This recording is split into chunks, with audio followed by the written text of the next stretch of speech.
নির্বাচন কমিশনে নিবন্ধিত দল এবং স্বতন্ত্র হিসেবে সংসদ নির্বাচনে প্রতিদ্বন্দ্বিতা করা যায়, কিন্তু নিবন্ধন না করেই নিউক্লিয়াস পার্টির প্রার্থী হিসেবে মনোনয়নপত্র জমা দিলে তা বাতিল করে দেয় রিটার্নিং কর্মকর্তা। এই সিদ্ধান্তের বিরুদ্ধে করা আপিলের শুনানি চলাকালে বিশৃঙ্খলা সৃষ্টির দায়ে প্রার্থী ও তার আইনজীবীদের বের করে দেয় পুলিশ। আপনারা কেউ স্বতন্ত্র হিসাবে আমাদেরকে আইডেন্টিফাই করবেন না, কারণ আমরা নিউক্লিয়াস পার্টি বাংলাদেশ ওনাদের কাছে অ্যাপ্লিকেশন করেছি যে আপনারা আমাদেরকে নিবন্ধন দেন। বাংলাদেশ রাষ্ট্র সংস্কার আন্দোলনের সভাপতি কিশোরগঞ্জ ৫ আসনে স্বতন্ত্র প্রার্থী হিসেবে লড়ছেন। আপিলে প্রার্থিতা ফিরে পেলেও তার অভিযোগ, স্বতন্ত্র প্রার্থীদের ভোটের মাঠের বাইরে রাখতে কারসাজি করছেন মাঠ পর্যায়ের কর্মকর্তারা। স্থানীয় রিটার্নিং কর্মকর্তারা যারা আসলে নির্বাচন কন্ডাক্ট করবে, তারা বড় দলগুলি দ্বারা কি মাত্রায় প্রভাবিত হয়েছে। এই নির্বাচন কমিশনকে আমরা অনুরোধ করব যে এই ধরনের রিটার্নিং কর্মকর্তাদের দিয়ে যদি তারা আগামী ইলেকশন কন্ডাক্ট করতে চায়, তাহলে একটা ফেয়ার ইলেকশন তারা করতে পারবে না, অ্যাকসেপ্টেবল ইলেকশন করতে পারবে না। এবং অ্যাকসেপ্টেবল ইলেকশন এই জন্য দরকার না যে আমি নির্বাচিত হয়ে আসব, এটা দরকার এই জন্যে যে বাংলাদেশ যে বিপর্যয়ের মধ্যে পড়তে যাচ্ছে, এই নির্বাচন যদি তার গ্রহণযোগ্য নির্বাচন করতে ব্যর্থ হয়, তাহলে বাংলাদেশ বড় রকমের বিপর্যয়ের মধ্যে পড়বে এবং সেটার দায় দায়িত্ব আসলে এই অন্তর্বর্তী সরকার এবং নির্বাচন কমিশনের উপরে পড়লেও জনগণ কিন্তু তার ভোগান্তি থেকে রেহাই পাবে না।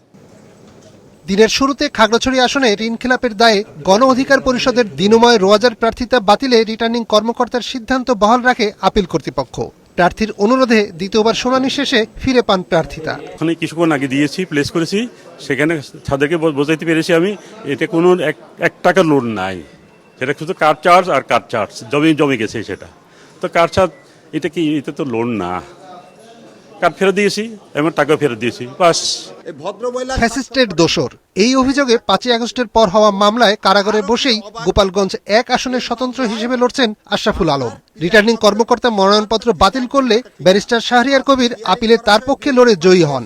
উনি তিনবার চেয়ারম্যান এবং পৌরসভা চেয়ারম্যান হয়েছেন এই ফ্যাসিস্ট আমলেও, তাকে আপনি আওয়ামী লীগ লেভেলাইজ করতেছেন কেন?